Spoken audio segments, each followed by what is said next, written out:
What's up, everybody?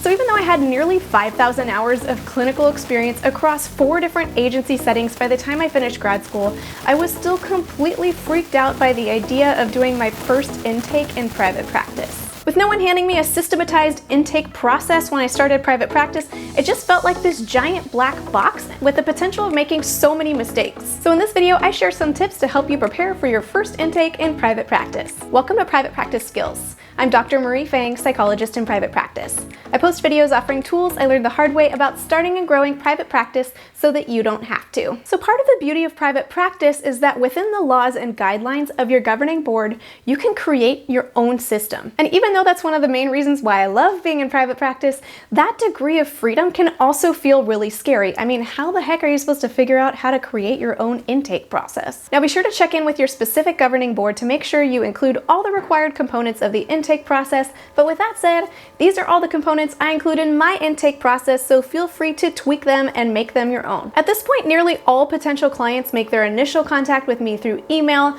So after responding to their first email, answering any logistical questions such as whether I'm accepting new clients and what my schedule looks like, then I offer to do a free initial phone call to see if we might be a good fit to work together. Now, before we dive into the next step about that initial phone call, I want to name the reality that a significant number of clients don't respond to my response to their first email. Meaning, after they contact me and I answer a few logistical questions and I offer to make that phone call together, they never respond. So just assume that a lot of people who make that initial contact with you will stop following up with you before it's time to schedule that initial appointment, and that's completely normal. It's okay. Now back to my intake process. For those who respond saying they would like to schedule a call, I make sure we set a time to do so via email and then get ready for that phone call. Now there's a lot to be said about that initial phone call, and I do have an entire video going through my entire initial phone call process, so I'll link to that in the description box. Feel free to check that out if that's something you're needing some help with. Now if they do decide to schedule an initial session, then I ask for their permission to send some details via email, including my intake paperwork. I wish I had some sort of template for this email when I first started out, because it felt like it took forever for me to fine-tune that balance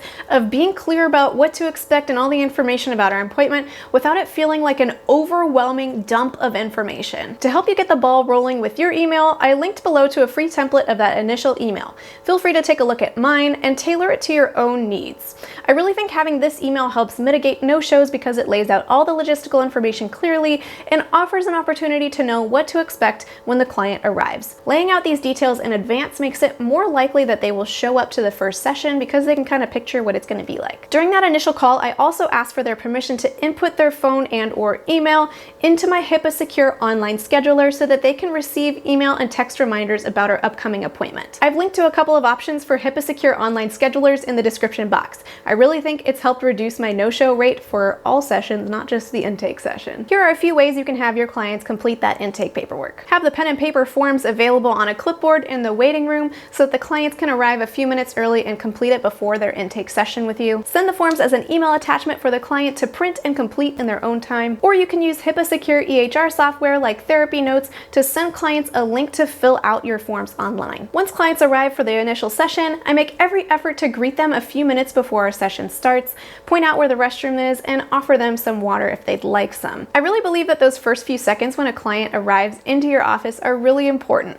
Most of the time, clients are really nervous, and I find that it's really helpful to lean into hospitality a little bit to help break the ice for clients. I like to ask them if they found the office all right, if the temperature is comfortable for them in the office, and if they had any questions about that initial paperwork. If at this point a client is looking particularly anxious, then I let them know that they can take a breather for a second because I have a little spiel that I go over with everyone, and so they don't have to talk just yet. Of course, my spiel is going over the limits of confidentiality, reminding clients of some of the key aspects of my intake paperwork, such as my 24-hour cancellation policy, and also letting them know what I do if I run into them outside of the office, because I'm telling you, it happens all the time. And then at this point, of course, I go through the intake assessment.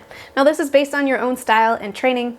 Personally, I like to spend about 10 minutes at the beginning reiterating what the presenting issue is, and then spending about 30 minutes taking a bit of history from the clients, 10 minutes naming a treatment plan and sort of collaborating with the client to adjust it based on their needs, and a buffer of 10 minutes at the end to answer any questions they may have, take care of scheduling the next session, and covering the fee as well. Whew, and that's about it. If you made it to this point, you made it through your first intake session. Of course, one big ticket item that I really skipped over in this video is the process of developing your intake paperwork. Now, I'm still working on a series of how to develop that. I have a couple of videos on it so far, so I'll link to those below. And for the places where the gaps are missing, I'll link to a few other resources to help get you going in developing your intake paperwork. Well, I hope you found this video helpful as you prepare for your first intake in private practice, or maybe you're just wanting to revamp your intake process in general.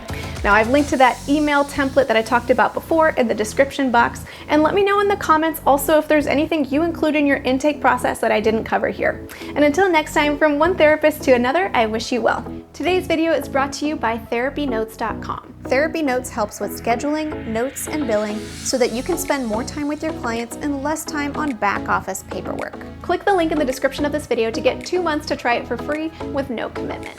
Ah, the fridge, very loud, I'm sorry. The fridge is so loud. It always makes that noise when I'm filming. And what my availability looks like, so that it could be a concise